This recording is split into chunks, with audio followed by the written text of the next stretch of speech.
Hey, welcome guys back to the channel. It's Maverick here with another episode of Akudama Drive. So, last episode it was finally revealed what exactly the Shinkansen was transporting. I kept on guessing it was like a nuclear bomb of some sort, or at least some sort of weapon, which still may or may not be the case, right? But in fact, after they opened the cargo hold and whatnot, out came two young kids, right? Apparently, they are named brother and sister.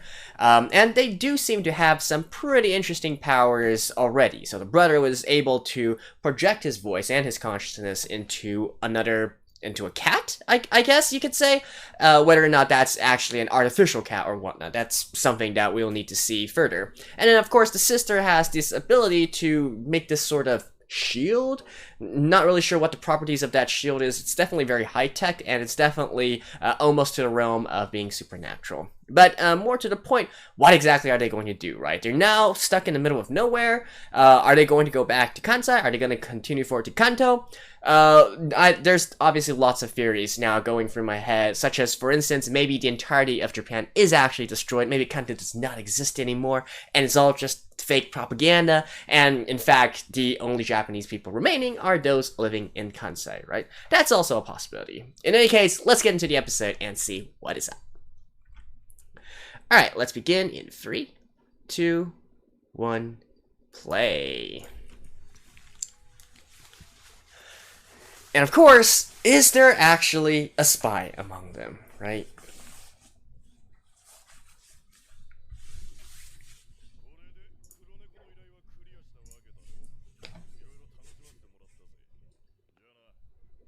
Where exactly are you going?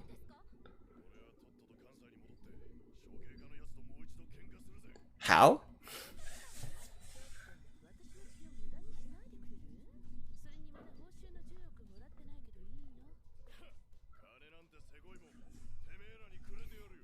Dang it. No, but more importantly, how exactly are you getting back?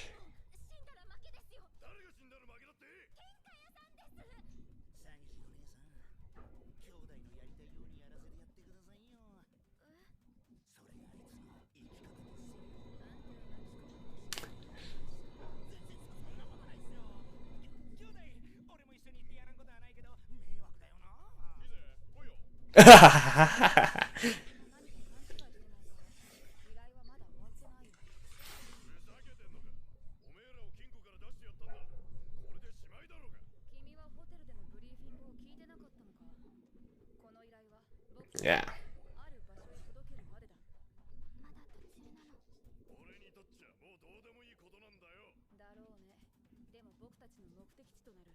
Okay, so they're heading back to Kansai.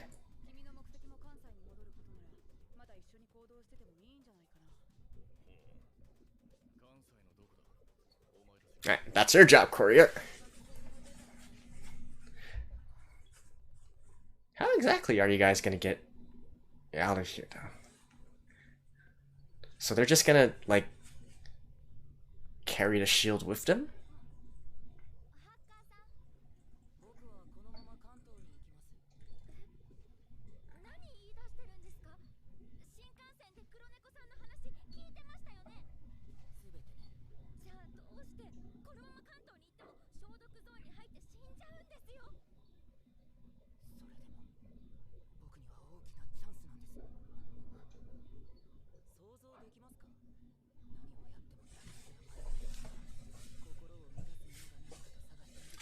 I mean, I kind of feel like this whole ordeal has been quite entertaining enough, Hacker.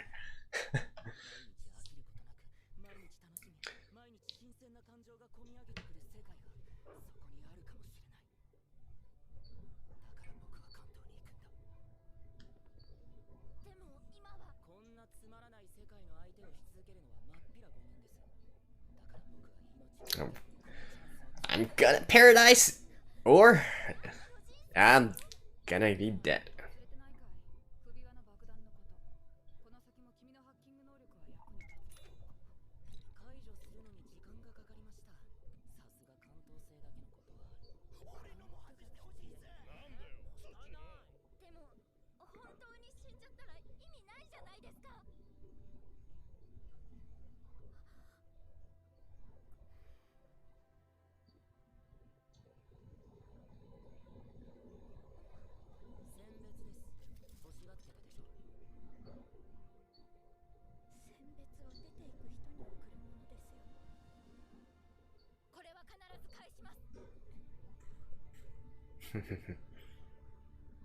Alright, that was a nice flag. That means Hacker isn't going to die.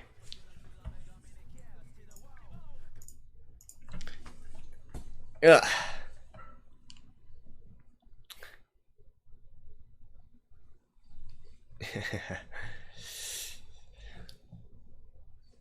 Dead man walking. Talking about them? Now, our swindler girl, right, or ordinary girl, is definitely caring a lot for everyone here. I feel like she already considers herself like an actual outlaw.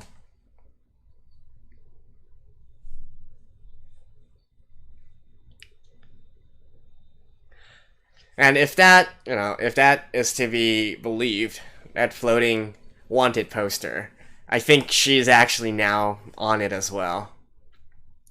I was expecting her to be on it in the last episode already, like once the executioners actually saw her face. I would have expected them to put a bounty on her as well.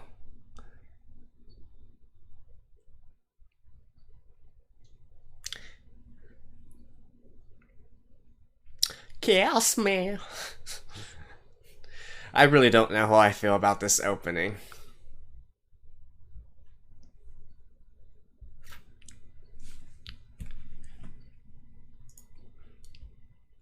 Like, in a weird sort of way, I guess it kind of fits with the anime, but eh. Oh, you guys again.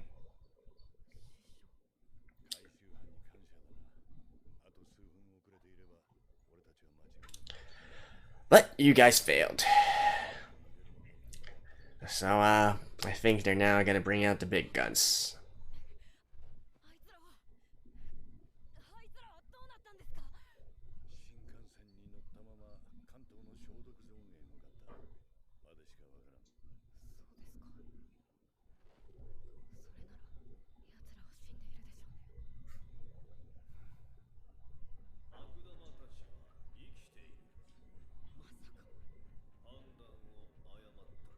Skyhaw.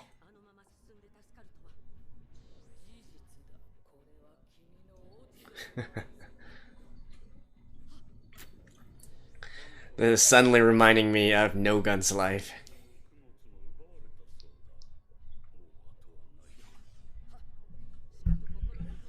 Okay, so these are the overlords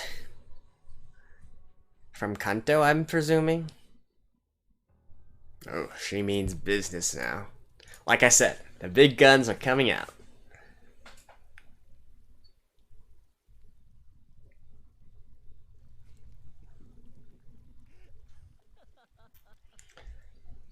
You're gonna get all sorts of infections and diseases on you, Cutthroat.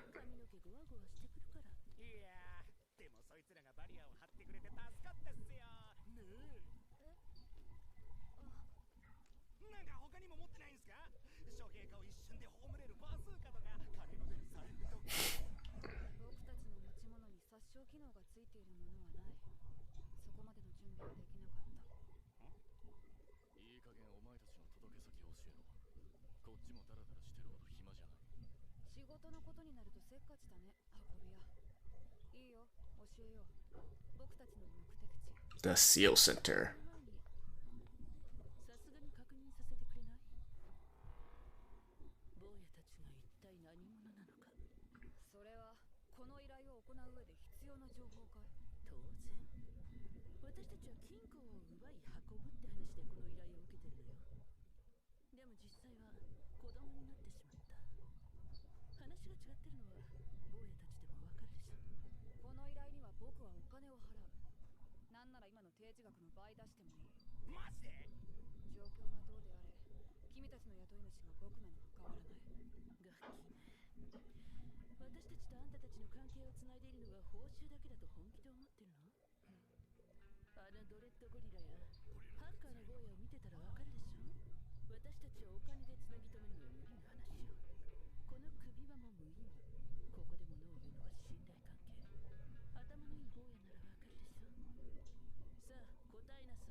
I mean, I know you're trying to be nice and all that, but I do actually agree that this is kind of important.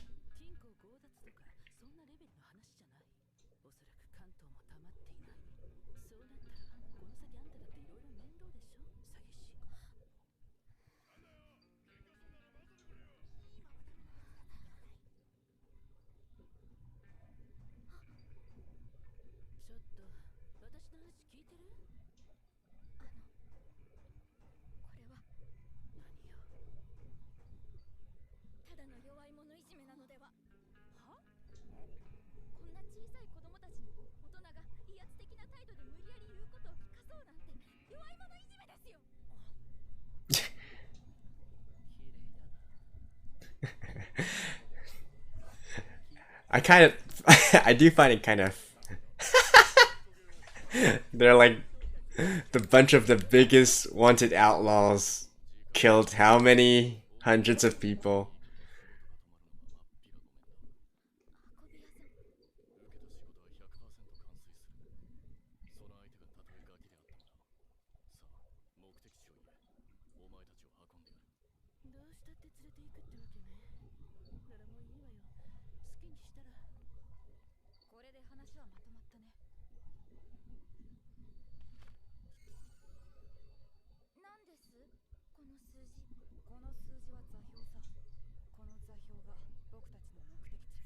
Okay.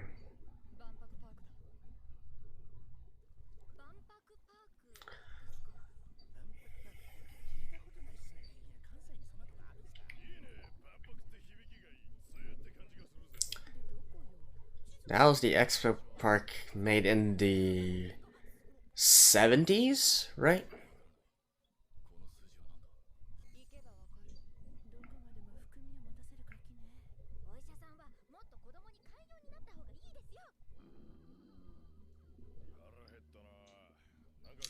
I mean, sure, on one hand they're just children, but on the other hand, I feel like, oh well.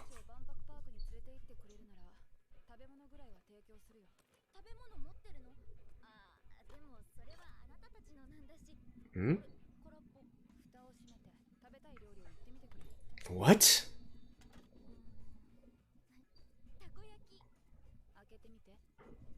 Holy shh. Are you Doraemon, kid?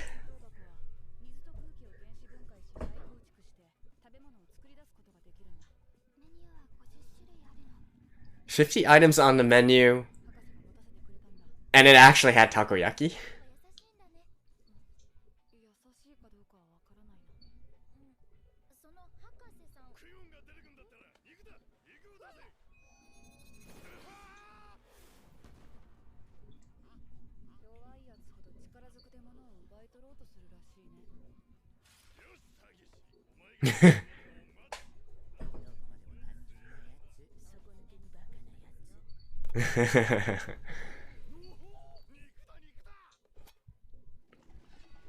Ooh, nice. Yeah, there's no way that is 1 of 50. Like, come on. And marshmallows? Seriously?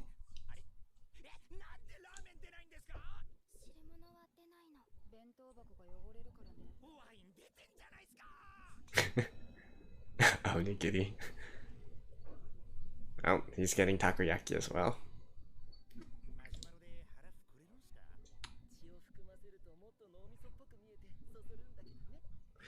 I would have thought Cutthroat would want something red.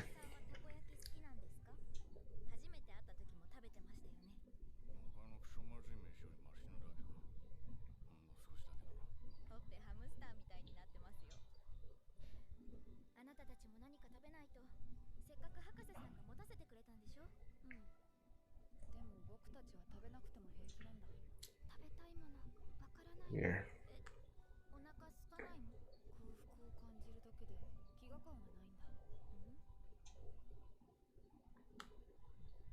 Hmm?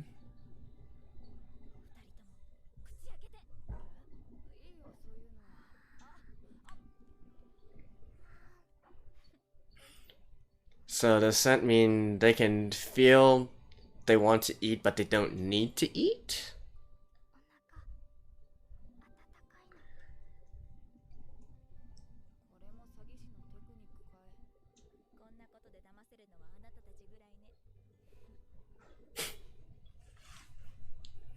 Alright.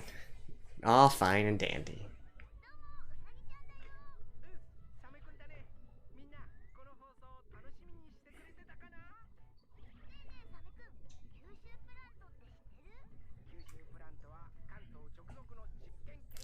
Kyushu is actually a hell of a long way from both Kanto and Kansai. It's like all the way to the west of Japan.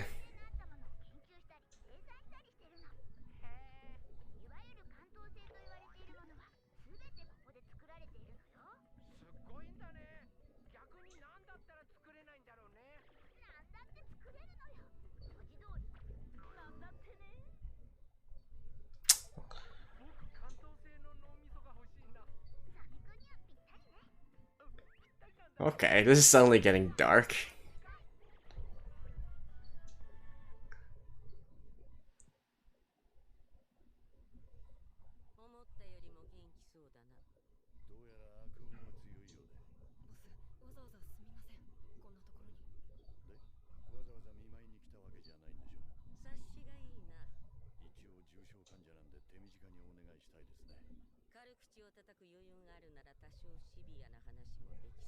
They're still alive.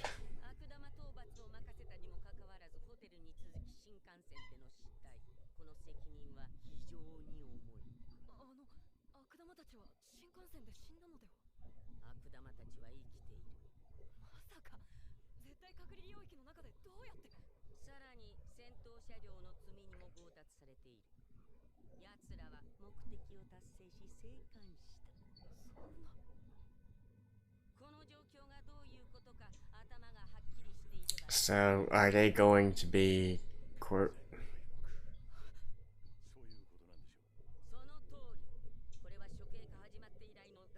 I feel like now's not the time to punish them, though. Okay, so yeah, those were the people in Kanto. And now's the time to use...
But on the other hand, she's still completely believing that she's the swindler. In fact, she's even more convinced that she's the swindler now.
Oh, finally returned it to you.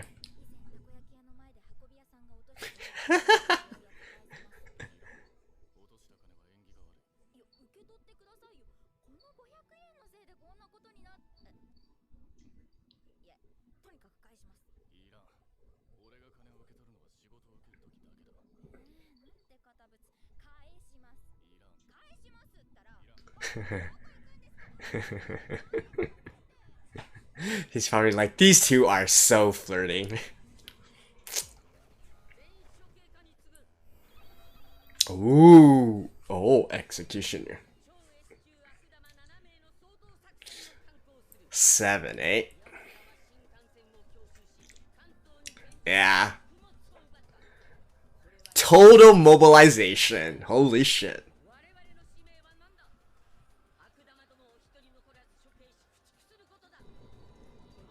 And this is a training facility?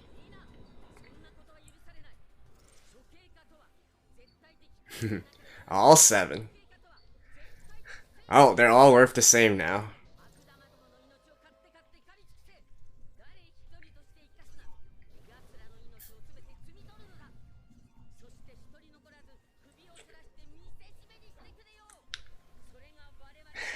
The swindler.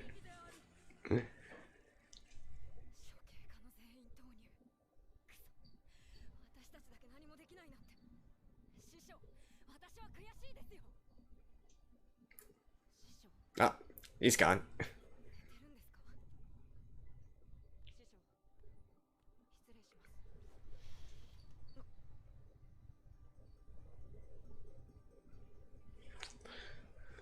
I mean, sure, you guys have your sense of duty.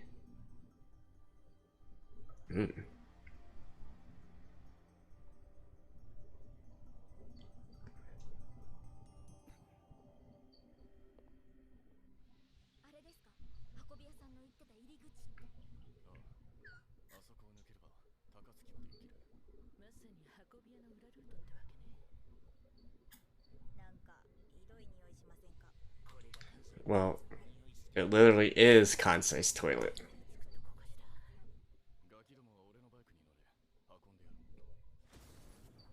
Ooh, already? Damn. That was fast. Literally like the next scene. Alright, see you guys after this.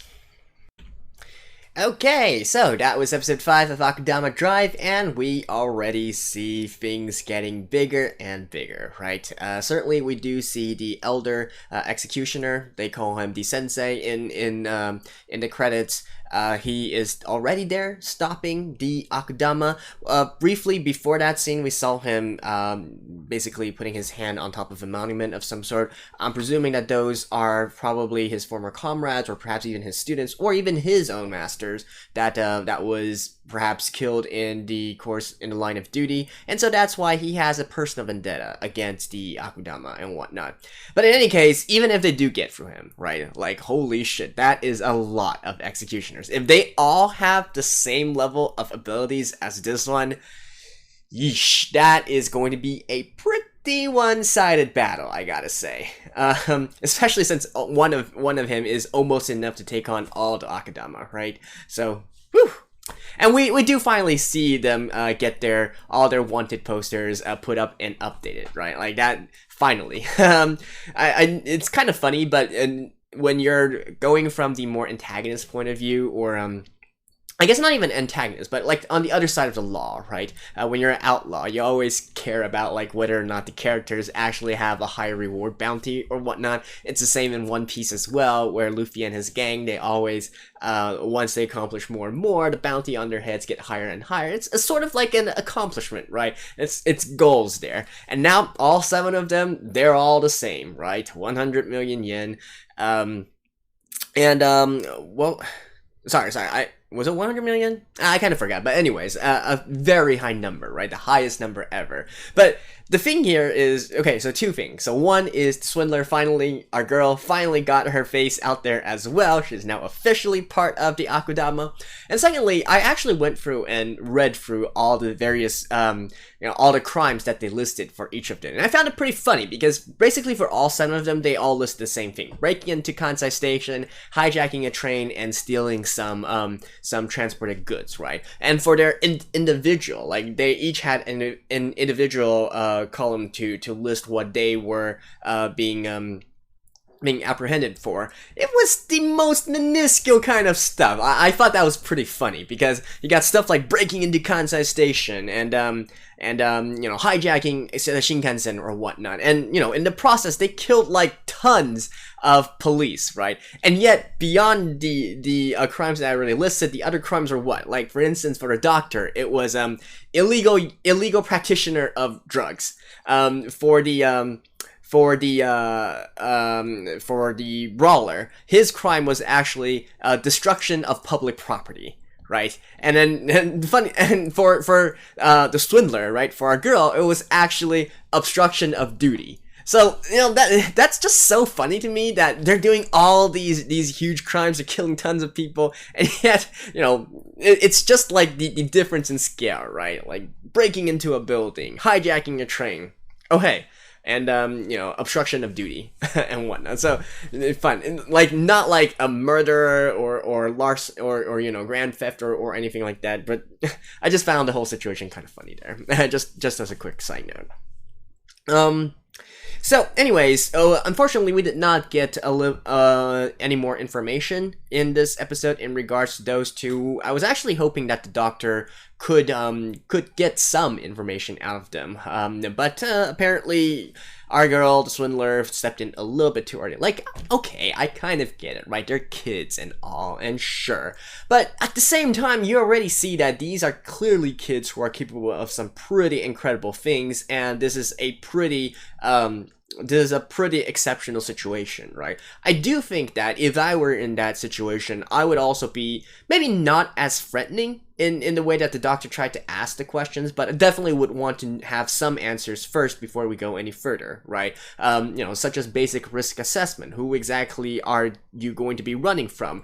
Does your presence escalate the situation or whatnot? It's just in the name, even putting aside personal feelings, as the courier likes to say, it's really putting the job forward first, right? You gotta know if there's any other unknown situations waiting for you, right? Because they're clearly all in this over their head. This is not anything that they have encountered before. Obviously, they would need a little bit more information. And I, as a viewer, also want a little bit more information, right? So, kind of sad that we didn't get anything. But then again, we are only on episode 5, right? Like, there is still a ton of stuff to go through. So, alright, I'll wait. I can wait. At the very least, we do see, once again, that they are very highly advanced, and technologically, having a little device that can conjure food out just by, reforming atoms and whatnot. Like, holy shit. Talk about, a materializer. Like, seriously, that was something more out of Doraemon. Like very futuristic kind of shit there. Beyond that, though, I think the other thing that really piqued my interest was the destination that they're going for. So, they mentioned the Expo Park, and to me, when anyone says Expo Park in Japan, I immediately think of the one outside Osaka, the one that held the 1970s World Fair. And indeed, I think that is the one they are going for, especially since it is also in the Kansai region as well. And the reason why I know about the 70s World Fair is because it's actually a central, it's a big thing in one of my favorite mangas of all time, 20th Century Boy and 21st Century Boy. It's like it's literally like one of the main themes of that manga. So that's why I instantly thought of that, and I checked the coordinates, and indeed that is where they are heading to. The expo, I think they call it like a commemoration park now. So it held the World Expo back in 1970, and then once it ended, they turned it into a commemoration park. And one of the things that's most famous from that park is something called the Tower of the Sun. It's like a main centerpiece, like a kind of like a statue in a sense that's smack dab in the middle of the park there. It's supposed to be like a representation of a very highly artistic work and all that, but honestly it is creepy as hell. You guys can go Google the image, the Tower of the Sun. It's seriously creepy. I don't know if maybe I'm a little bit affected by the manga, by 20th Century Boy, so I think that tower is a bit more creepy than it actually is, but seriously, just look at that and tell me that is not creepy looking. But in any case, I checked the coordinates, and it is smack dab right on the statue, right on the Tower of the Sun. So that is where they're heading to.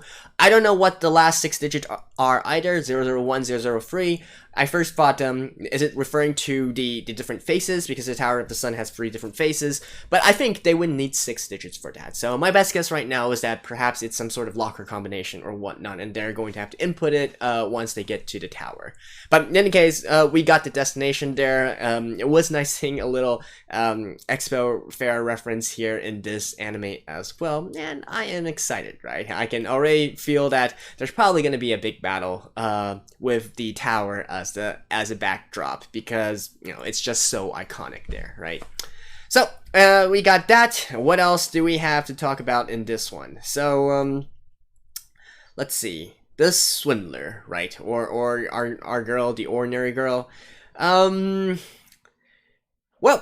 she's certainly nice to a fault, right? I do find it kind of funny that the doctor is actually, and all the others are as well, are thinking that she's sort of manipulating people and whatnot, just because she's calling herself a swindler. So people are like, aha, I'm not gonna trust anything you say. I wonder if it's gonna turn into a situation where maybe in the future she starts to say, no, I'm not a swindler, I'm just an ordinary person, I'm just an ordinary girl. They're being okay, come on, knock it off, swindler. We all know what you are. I kind of feel like that's going to happen in the future, and that's probably going to be really funny as well. And then our girl will probably pull through in the end and make something amazing happen. I'm still waiting for her former occupation as a seal factory worker to come into play here. It's too good of an opportunity to pass up. She's gonna be in the right place at the right time to dish out some information about the seals and whatnot. And that is, of course, if I have seen some of you guys mention that, hey, you think that she might be the actual spy that the boss was mentioning a few episodes ago. I don't really see it, to be honest, but if it is, well, holy shit, that would be a great shock to me, like one of my biggest shocks from anime. But yeah. So, in any case, I think that's pretty much it for now.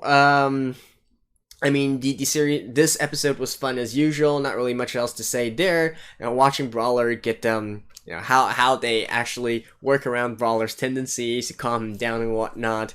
And of course, all the eccentrics that they each have, like Cutthroat sleeping in a bathtub that's being filled with rainwater, eating marshmallows and whatnot. We got the doctor with her fancy set. Like, seriously, 50 items, and that is actually something that is within that 50. Like, come on, man. And you don't have ramen? Oh my god. And don't talk to me about how it's gonna get the lunchbox dirty. Like, literally everything of those will get the lunchbox dirty. Like, OMG. Anyways, so quite interesting, quite fun as usual, and yeah, really looking forward to seeing the next one yet again, and I will see you guys next time. See you guys, bye bye.